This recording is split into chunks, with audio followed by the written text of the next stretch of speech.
Better here? Tell me, guys. Is it better here or here? Oh, fuck it. Anyways, yeah, hi.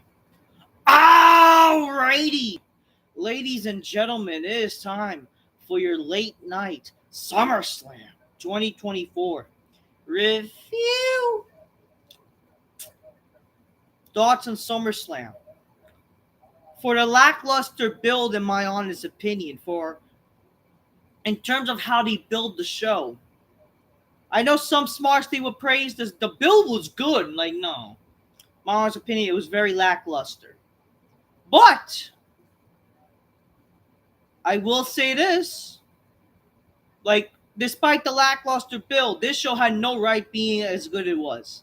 I will say, SummerSlam, a fun show. Honestly, a fun show.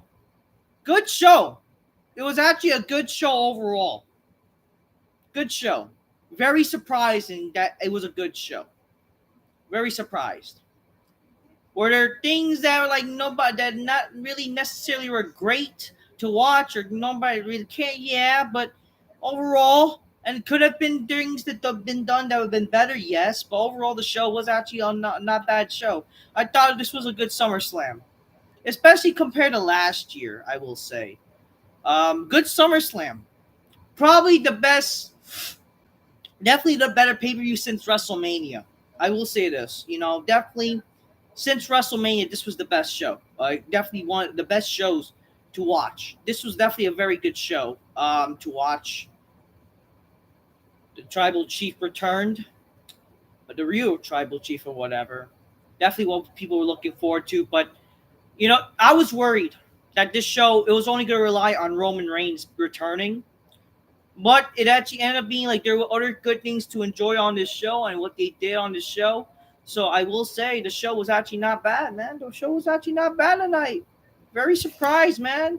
So grab your Coca-Colas, drinking magnificently, Spider-Man bitches go, oh shit, on the Big Black Couch. I can say that because, I had like I will say this. I'm very happy the show was actually good because I had family over. Well, I have an uncle who's listening from Canada and my two other cousins that are staying over. We watched the show. We kind of had a casual perspective and a person like me who watched consistent. Obviously, I'm anti-smart or I hate the smart wrestling fans. It was very refreshing to see. And like again, I recorded clips that if casual viewers think these stars are not stars, what does that tell you? But they compared to like yesterday, compared to SmackDown, this show was definitely a way better show. More star power compared to like SmackDown, and this was definitely a show where like they themselves they thought what, it wasn't a bad show, like because they saw SmackDown and SmackDown we saw SmackDown together. We were like, what the heck was going on? Like, what kind of show is this? And like, where are the stars? You know, my uncle, who definitely was like more in touch of watching the show with me, like he himself was like thinking like, wow, these are very new people. But again, that's what does that tell you? When you have very new people without introducing properly, how the hell did it get over? I will tell you this, and I even agreed. We agreed that, man, Gunther versus Priest, what a match that was. And even my uncle was like, yeah, these people look like stars at least. So those are the only people, the two people that actually look like stars, and they backed up. And what a match that was! I thought the bill wasn't necessarily that great, but then, like, I mean, it wasn't perfect, but it wasn't terrible. Like them, street trash by Gunter, like calling Priest street trash and whatever. The match, man, that match, I gotta say, we agreed. What a hard hitting match that was. That was actually like it felt actually like a wrestling match. It actually felt like a legit fight. Like that's what we need in wrestling. Like we need more matches like that. Um, Other matches were not bad either. Things happened on the show to make this show memorable. So this was definitely going to be a memorable show, no doubt about it. There were a lot of predictable things that happened though, but it wasn't the worst show in the end of the world. Wasn't a terrible show. At least I will say things happened on the show. All right, people. grab your Coca-Cola, drink it magnificently, inspire me, bitch, go, oh shit. No Hardy Boys, like some people were saying they were coming. Yeah, people were saying like there's rumors of that, but I mean, if they could be on Raw or something, that would be something cool, you know what I mean? But yeah, things happen. The Judgment Day is basically ending, ladies and gentlemen. Alright, grab your calls, people. Alright. I have the media scrum on right now. Alright, cheers, motherfuckers, cheers. Oh shit, oh shit, oh shit. Cheers, motherfuckers, cheers. That's good stuff. Definitely inspired me some bitches go Osho on the big black couch. Man, lucky Dominick's a lucky bastard. Man, he get to freaking be with Rhea Ripley and Liv. What a lucky bastard. Yeah, speaking of that, we'll talk about the first match. Yeah, we'll talk about that. We'll talk about that. So, first match. Liv Morgan defeats Rhea Ripley. Okay, before the show, they had Jelly Roll. Obviously, they had like the pre-show media scrum type of shit. But then they had Jelly Roll singing "America the Beautiful" or whatever, or "God Bless America," and then he sang, I don't know. Then he sang the theme song for the show. Again, I don't know who Jelly Roll is. I'm not gonna pretend. I don't know why they're pretending this guy's some big song guy. I don't know. He's like some modern country rock singer. Not that I really care for him. Definitely look like a big bulge. Definitely a big jelly roll. That's for damn sure. Ate so many jelly rolls. Then we see Miz. We saw Miz. Oh, welcome to SummerSlam. Let's gonna start. And like, shut the hell up, Miz. Like, get your popcorn, soda, wine glasses. It's the Miz. Because you know what? They have him as the host. And like, who the hell really cares? Anyway, so yeah. So Liv Morgan defeats Rhea Ripley. So Dominick, he was on the side of Rhea Ripley, making it seem like he was still on their side. There was one occasion where, like, oh, Rhea Ripley was about to use a chair, but then Dominick, he takes the chair. You know, he doesn't want her to get disqualified. He gets knocked, like, Liv knocks Rhea into Dom. And then Dom, he places the chair, making it seem like he's trying to help Rhea. But then Liv does her finisher onto Rhea through the chair. 1, 2, 3. Rhea gets pinned and loses. This is like her first loss in like coming in like 2 years or whatever. And then during this match, you had Rhea like getting her shoulder being costed on by Liv. And then like Rhea like she rejointed back like the shoulder. But then after the match, like you see Liv, she's celebrating. Rhea couldn't believe she lost, but then Dominick picks up Liv, and is like, holy shit. And then he fucking kisses Liv. What a heel shit, that's definitely like that kind of remind me a little bit of Trish Stratus, Christian and Jericho type of stuff, WrestleMania 20. But yeah, it was predictable. But obviously the same way how like Liv won back at the King of the Ring show, and then now Dominick is this, he's no longer with Rhea Ripley. He's now completely with Liv. They're showing that intimacy. Man, Dom's living his best life, isn't he? Getting 3 chicks in his life, man, damn. But you know what? Hey, the match wasn't. I mean, I didn't care for a match. I mean, I don't really think women should really like open a main event of the show. Not really much intriguing, but I guess because there's a story, it's not a bad way to really open the show, and it really kind of helped the show to like build like the concentration of like building to the Judgment Day, what they did with the Judgment Day on this show. So, all right, But right after that, we see Damian's like, where the hell is he? Where's Dom? Where's that son of a bitch? That kid's gonna get messed up. So like immediately after, like they show like some commercial or whatever. Again, you're paying for Peacock and you're seeing commercials. We see Priest. He's angry. He's like, where the hell's Dom? how could he do this? And then like Finn was like, you have every right to be angry. Yeah, we get it. Well, we'll find him. So you got to focus, man. You got to focus on Gunther. So they're gonna find Gunther, and I mean you're gonna find Liv and Dom. They can't believe what happened. Yeah, definitely. This show had a main focal point of like showcasing like what they did with the Judgment Day. Um, yeah, but man, like at least there's some story. There is some stuff. It's not great building stories, but it's all right. It's not terrible. Um, Hardy Boys, like they might even, who knows, maybe hopefully they can show up after SummerSlam and make people care about, after SummerSlam or whatever. Calendly Flaming. The only thing that caught my eye about SummerSlam was Roman Reigns. I mean, that was kind of already predictable, bound to happen. So you can't really, it was bound to happen. But like, it's definitely something. Oh yeah, Roman Reigns, he showed up with a new theme song. It's like this theme song similar to what he had back at WrestleMania. Not gonna lie, it doesn't hit the same. It doesn't hit the same. But we'll see how it goes. Like some SmackDown or whatever they're gonna do.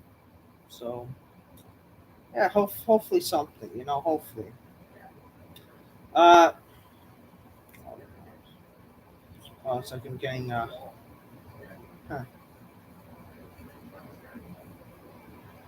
Just seeing something. Yeah, so. Okay, let's get back to the results. Okay, second match. Second match was Braun Breaker. Man, too many Brauns. Braun Breaker defeated Sami Zayn. Um, he's now the new Intercontinental Champion. The match wasn't too long. I'm surprised the match was. I was worried the match was going to be too long for the show. Like a lot of these matches will be too long. While some matches were longer than it needed to be, or I'm happy this match wasn't too long. As doesn't really care. But yeah, Braun Breaker defeated Sami Zayn. He's now the new Intercontinental Champion. Again, if you really think about it, Braun Breaker should have beat him in Money in Bank. Sure, but he still looks strong in Money in Bank. But like guys, imagine if Brock Lesnar was to lose his first match against The Rock. It wouldn't be as impactful as him defeating The Rock the first try. You know what I mean? I would have honestly rather Braun Breaker winning at Money in Bank, then they could have their rematch at SummerSlam. It could have been some stipulation or whatever. And then Braun retains, and he could end their sort of feud from there. You know what I mean, folks? That's what I would have done at least. So yeah, and that's just my opinion, folks. But whatever. What am I looking at? Like I'm freaking on Facebook. I'm just seeing a lot of stupid shit. Oh yeah. Where's my uncle? Oh, my uncle. The thing is about the show is like, does SummerSlam really need to be 4 hours? I think a lot of these things about the show is like it's paced too long. They could have ended a lot of things quicker.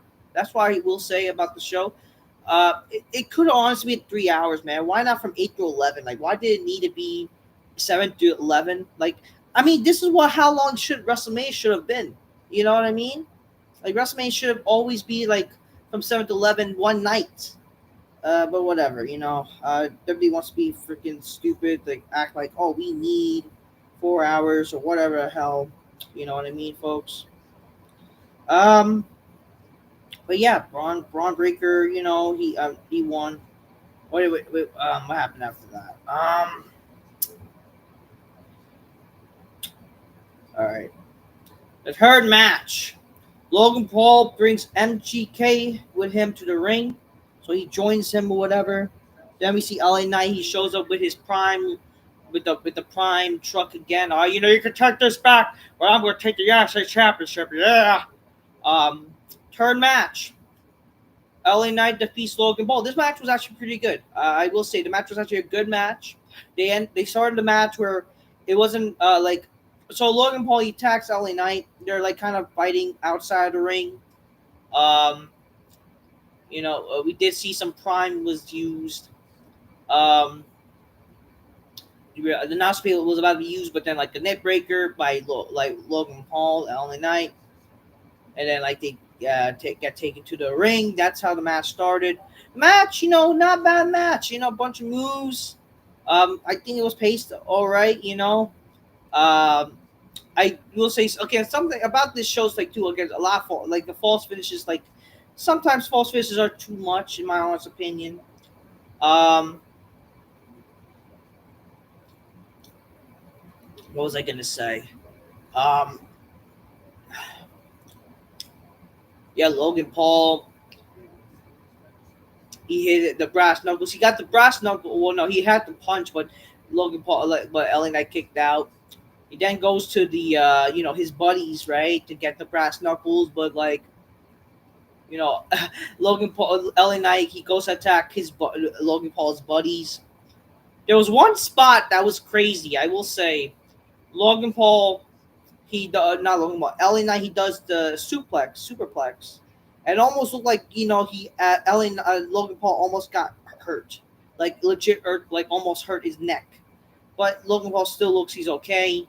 He gets the brass knuckles. He does hit LA Knight with the brass knuckles, but he was about to do the uh, ring rope clothesline. Like Hangman Page's the Hangman Lariat. I think that's what they call it. But then after he reversed that to the Blood Force Trauma, 1, 2, 3, LA Knight wins and he's the United States champion. Good match. Very surprising. Even my uncle was like, "Wow, oh my, wow, yeah," like we got into the match, man. And even my cousins, like they knew who Logan Paul was because, like we are like the younger people, and we kind of already knew like who Logan Paul was. But like they were surprised, like how Logan Paul became like this wrestler because they're casual viewers, but they know who Logan Paul is, and they can't believe how good Logan Paul is as a wrestler. So.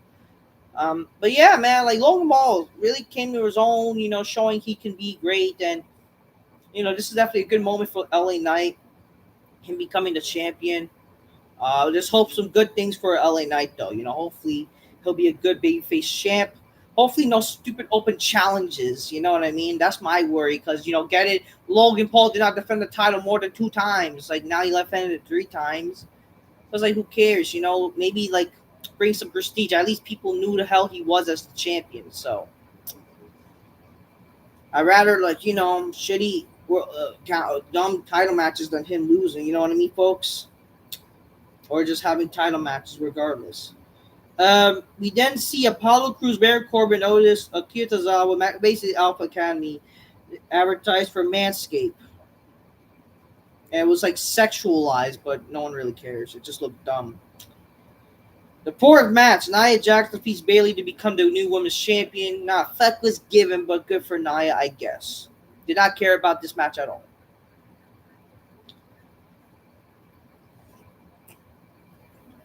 5th match. I will say my problem with the 5th match. Drew McIntyre defeated CM Punk. Seth Rollins was the special guest referee. Okay, so this is my problem with Rollins. Obviously, Rollins looked like a fag, okay? My problem with this match is, like, did this match really need to be a special guest referee match? Like, really? I feel like that could have been saved for the 2nd match. At least. But really, why did this match need to be? Sure, in theory, it makes sense supposedly for Seth Rollins. I'm watching the media, like Braun Breakers on media, whatever. Like, doesn't really matter. Like, Seth Rollins need to be the referee. Like, in theory, it makes sense for because originally they all were feuding or whatever. It all goes back to WrestleMania, but at the same time, like the money match was McIntyre and Punk. Like, even by itself. And not just that, like, Seth Rollins, man, he's so fucking lame, man. Like, it's so, and then, like, oh, I run this ring, that's just being annoying. Like, that's just being fucking annoying. So much for being, like, a fair referee. Like, that just be annoying. So, if anything, like, I remember people were complaining about Shawn Michaels being the referee during the Triple H Undertaker match. I get it. This is, like, worse, though. Like, this is literally, like, ruining the potential of how this match could have been very fun. McIntyre and Punk should have been this blood feud match that could even blow off on SummerSlam. You know, this should have been one-on-one. This could have been even their only match, even. Just this big match, two men hating each other, this blood feud, you know, building since even WrestleMania, since the Royal Rumble. And they honestly somewhat ruined it with Rollins just being involved. Like, why? Why did we need this to happen? We really did not need Rollins to be involved as the referee. In all honesty, it ruined the vibe. It really did. You know, this match could have been way better. I mean, I'm not saying the match was bad. The match wasn't bad. The match was still good, but at the same time, it would have been not only better as a regular match without freaking Rollins being the freaking referee, but like at the same time, it just like McIntyre and Punk should have been just they wailing on each other. They should have just go all at it, you know? But Rollins getting involved and just ruining the potential of how cool this match could have been. Like, this could have been saved to Bash at Berlin. You could have done something where McIntyre, I mean, I don't know, man. Just some other way to lead to the second match. You know, where it could have had the rematch at Berlin, where Rollins could have been the referee straight up. But again, the reason I get it, Rollins had nothing to do. But then find something else. You know, I'm sorry, but Rollins getting involved just ruined the match for me, okay? So Punk and McIntyre, you know, they start wailing at first, but then they get separated and like, I won this match. I won this match. I'm like, shut up. And then McIntyre had to get permission, or is this okay to do certain things? And then like Rollins like, oh, okay. Like, so they had to ask Rollins permission to do certain things in this match. Is this freaking mommy and daddy parenting shit? Like, what are we doing here? I mean, I don't know. Like, obviously, it's good seeing like Punk back in the ring, first legit singles match in WWE against McIntyre, but he loses. But whatever. Um, Rollins. So like, obviously, Rollins getting knocked out out of the match certain times. Uh, Obviously, Punk trying to punching the crap out of McIntyre a bunch of times in the match. Some moves happen in the match. With DC one time that Punk got the Anaconda Vice locked in, but then he sees the bracelets. He got the bracelet. He got the bracelet. Woo. He got the bracelet after unhooking, but that cost him like from gaining advantage of winning the match. But then McIntyre, he does the Claymore after getting distracted, but he kicks out. I would even thought that would have been honestly a good way to even end the match. But I guess like sure, Rollins getting involved, having the bracelet on, like really, whatever. Eventually, he was about to go to sleep, but he sees Rollins having to go. Whatever. Oh yeah. Eventually, Punk. I'm getting Rollins and Punk mixed up. Punk, he does the go to sleep eventually. But then I don't know, like Rollins was like knocked out because like something with McIntyre and Punk. Doesn't kick out. But then we see when Punk was about to go for a second go to sleep, we see the bracelet on Rollins' hand. That makes Punk angry. Doesn't go to sleep to Rollins, even though he's the referee. I mean, I would even think that would have been fine. They're like, hey, disqualify Punk. That could lead to the second match even. I don't even know. But no, eventually McIntyre does the low blow after getting, and then he does another Claymore, 1, 2, 3, a slow count. Rollins has McIntyre win. Well, it doesn't help him, but he declares McIntyre the winner. And then McIntyre takes the bracelet again, and yeah. It's not a bad match, but it could have been so much better, in just my opinion. But hey, it is what it is, I guess. Um, we see the Dirty Legends are watching SummerSlam.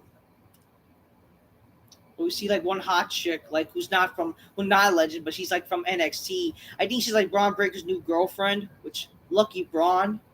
But she's like sitting with like with Rick Steiner, Braun Breaker's father. And, good for him, I guess. Um,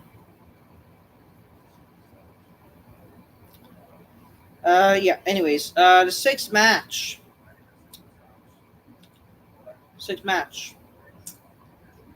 Just try and get the results. Hold on a second. Sixth match, ladies and gentlemen. Gunther defeats Damian Priest for the World Heavyweight Championship because Finn Balor turns on Damian Priest. First off, this match was very good. This match was actually very good. This match this match was very hard hitting. I liked this match a lot. Very hard hitting, good moves. It told a story. I would even say it actually told a good story. I would even say that told a good story. You know, just them knocking the shit out of each other, man. Just hard hitting, man.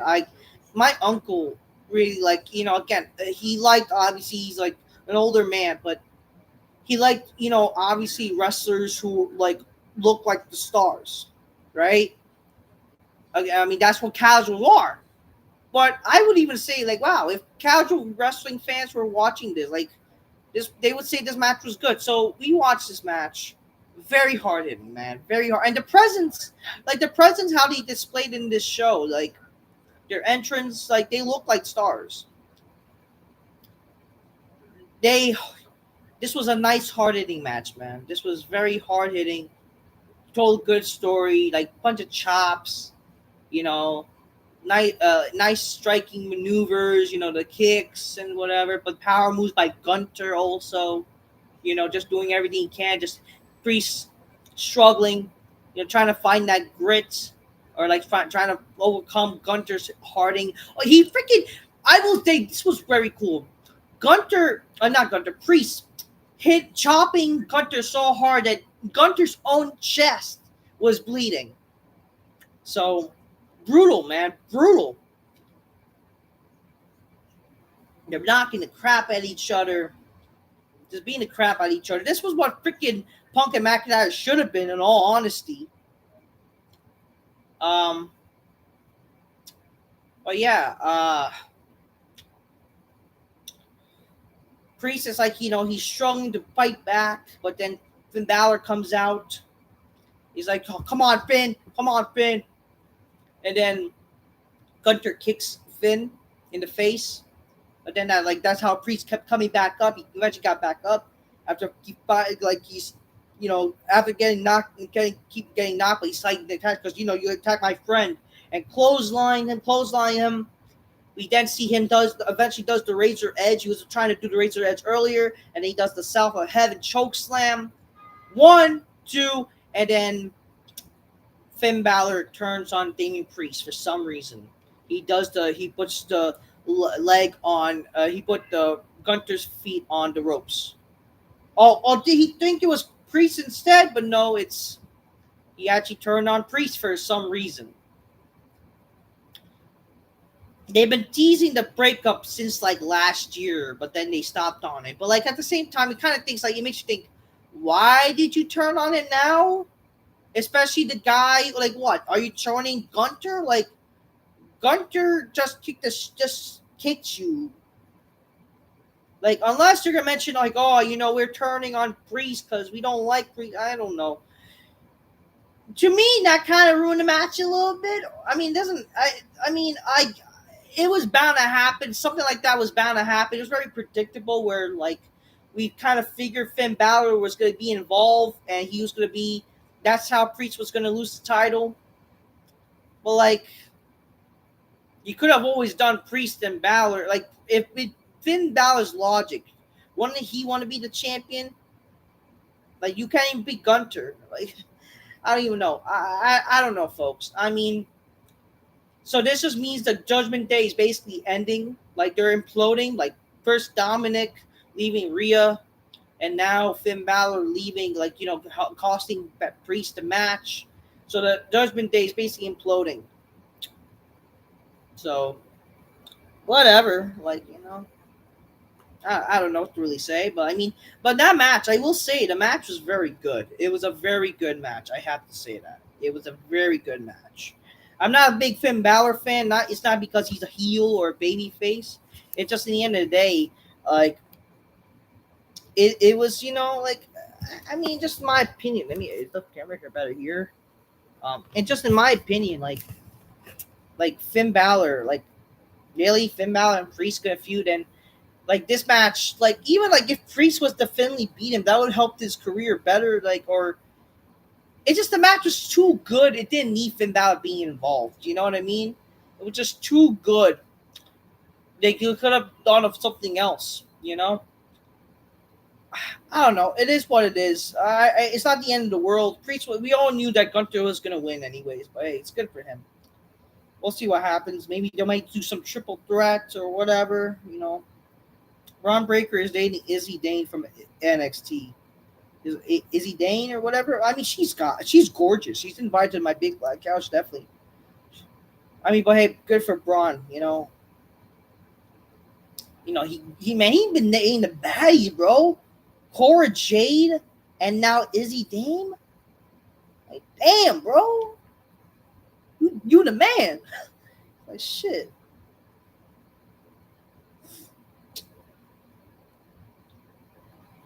Anyways, we then see Miz and R-Truth. They announced to the crowd that they reached 57,000 crowd in the crowd. Then Grayson Waller and Austin Theory interrupts. They mock Jelly Roll and R-Truth's music. Jelly Roll comes to the ring, and then like Miz and R-Truth, they fight Austin Theory, Grayson Waller. They have Jelly Roll coming in and hits with a chair. One of them, I think, was it like Grayson Waller or Austin Theory? I think Austin Theory. But then, Grayson Waller, then Austin, like, was it Jelly Roll? He does John Cena's signature, whatever. He does his 5-knuckle shuffle with Miz and R-Truth. It just looked kind of like, really? Like, 3 men doing art, or like, and it's like they hit it looked fake, but whatever. I mean, you would think Jelly Roll, he should have just done like an ultimate splash or something. Like, he's big enough to do like a fucking sumo splash or something like that.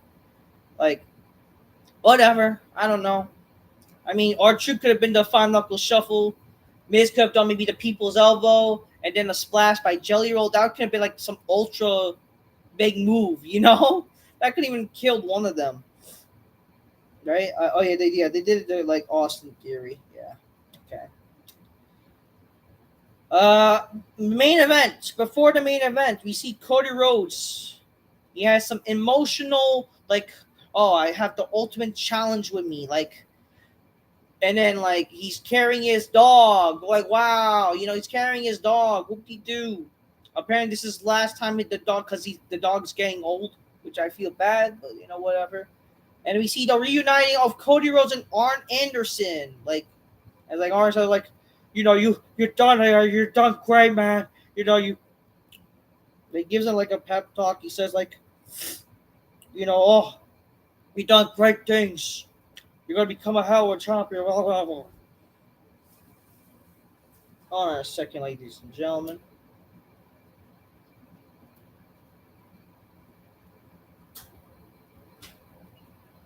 Okay, anyway, before that, sorry.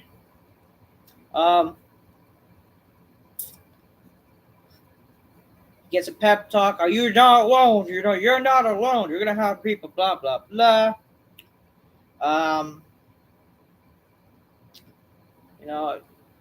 Whatever that happened. I don't want my goal on. I don't care. The match happens. I gotta say, man, this match. If Roman did not return and he didn't have interference, this match would have been a freaking big dump.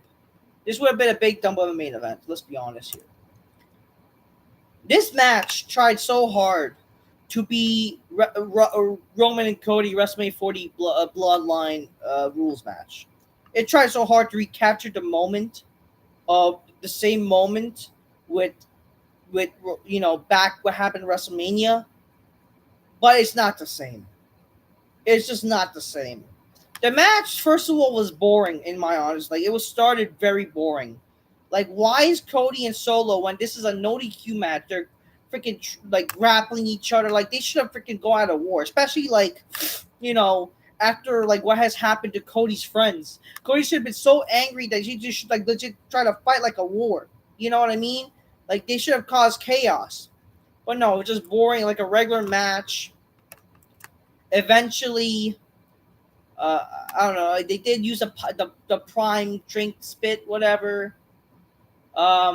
Eventually, like, Cody was he does the cutter or whatever, but then the Bloodline members, they came in, which is Tamatunga and Tamaloa. Eventually,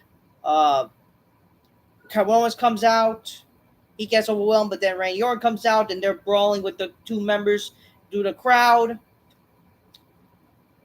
Eventually, Cody was about, they used the steel steps, but then Solo does the spear, but then Cody was about to do, he's about to do triple crossroads, and then Tangaloa comes in, or not Tangaloa, freaking Jacob Fatu. Jacob Fatu comes in.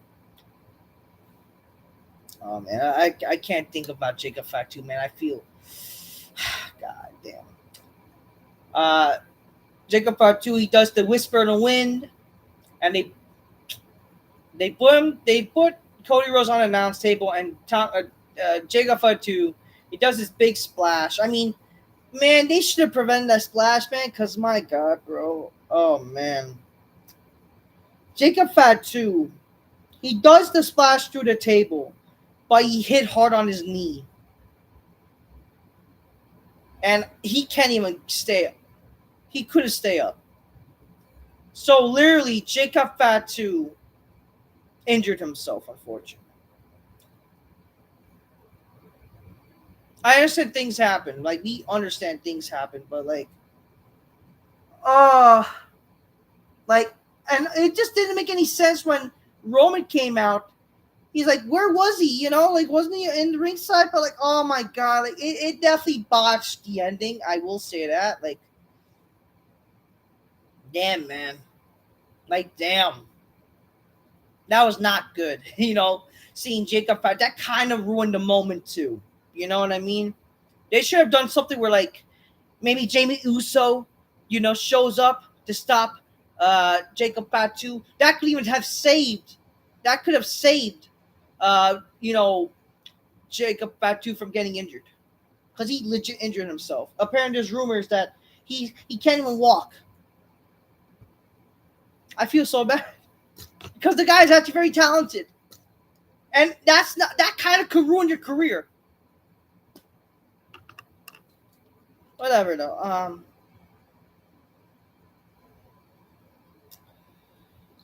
Man, hey, talking about Survivor Series. Jacob Fatu not being involved in Survivor Series, that's bad. That's bad. That ruins the plans for War Games.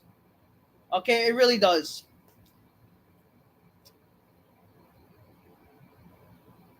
Solo and Cody, they're in the ring. Solo's about to pin Cody, and then we see the tribal chiefs, head of the table signature. We see we hear music, and people are going crazy. It's it's Roman coming. It's Roman. Roman has new theme music. It's similar to the WrestleMania theme song, and Roman Reigns returns. It's cool seeing Roman. Don't get me wrong. And Roman Reigns is now officially a beloved babyface. And this is the babyface Roman that should have naturally happened. Unfortunately, it feels like because how the Jacob Fatu moment botch, it kind of ruined a little bit of how the reaction or how cool this moment could have been. While it's still cool seeing Roman, stopping Jacob, like stopping Solo, but like if you really think about it, like what it really does. Like Solo not winning, why does Roman care that if Solo won? I mean, Solo, like, wouldn't he want to come back if Solo was the champion? Maybe even like, why would he want to have Cody? But whatever, I don't know. I get it. They're saying Roman was weak. So Roman's back to take back his throne. Whatever. Okay, but yeah, Roman came back. Obviously, very cool to see Roman. He Superman punch, like he's coming to the ring, walking. People want to go, what side is he on? But then he freaking does a Superman punch to Solo, spear. And then we see Roman staring Cody a little bit. He walks away. And then Cody does one more crossroads, which is how they should have done back at WrestleMania. Cody should have just won one crossroads right after everything that happened at WrestleMania. And Cody wins. And we see Roman's like standing. And yeah, that's how the show ends. And then like media scrums stuff they're doing. That's a new thing they're doing where media scrums like, oh, we'll take you now to the main strip with the media scrum or whatever. Like, just end the show like I usually do. But whatever. Overall, again, if it wasn't for the interference, that match would have sucked completely. But if it wasn't for the interference or whatever, the match, again, they tried so hard to recapture the Bloodline Rules match back at WrestleMania. That magic, it was not the same. It was not the same. But it's good seeing Roman. It definitely saved the match. Like, honestly, the match would have sucked without all of that. It was overall, it made it okay. Like, an okay match. But my God, like, that match was struggling, man. That match was struggling to care about.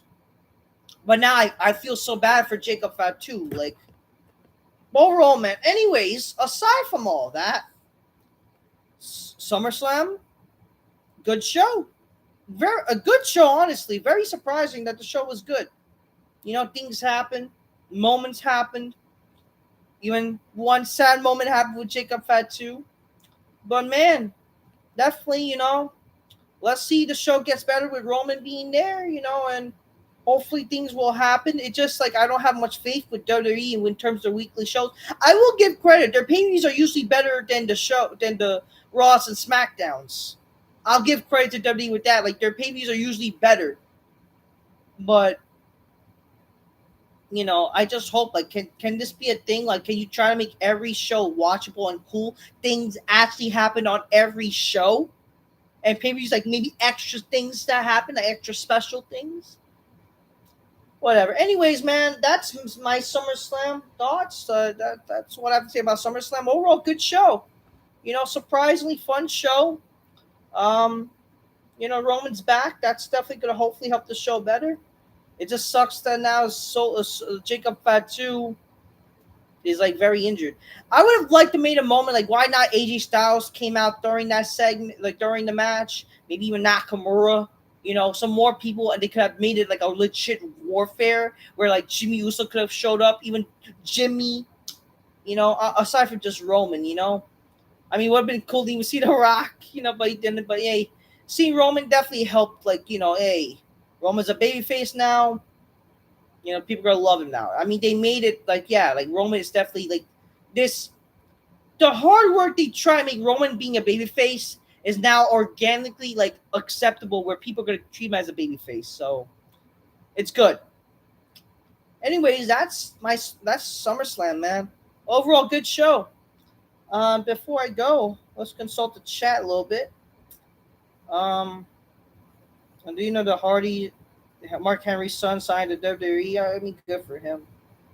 So it looks like Kevin Owens, Randy Orton, and Roman are going to team up at War Games. Sure, whatever. I mean, it should be Bloodline Civil War, but it just sucks that they might have to change up that match because Jacob Fatu's injured. So, I don't know. Unless he recovers back in time, I don't know. Anyways, that's SummerSlam for you. Yeah, good show. Let's just hope Raw is good, man. But I don't have faith with Raw because I don't know, just how it is. Usually, pay-per-views are good, but no one really cares about the normal shows. All right, that's all I'm gonna say. Until next time, everybody. Thanks for always, that's why I'm just keep it real. Get your gains, close magnificently. Inspire me, bitches go. Show trying to make my couch. Cheers, motherfuckers. Until next time, peace. Yeah, bye. And broadcast. Good show, people. Thank you guys for watching. Oh yeah, and how can I forget? Stay tuned tomorrow for my live show Q&A/rant video. All right, fan appreciation, and also thank you for now my 6-year anniversary on this channel. It's actually the anniversary now, so thank you guys. 6th anniversary of this channel, and also like what, kind of like over 10 years on YouTube. I've never really done much more on YouTube, but like my first video was like August 3rd, 2012. I revived this current new channel August 12th, like August 3rd. Now August 3rd, 2017. That's when sadly my other channel got taken down. Then like this new era, yeah. Anyway, stay tuned tomorrow, folks. For join me on my live show. Till tomorrow. Till next time. Peace. Yeah, bye. And broadcast.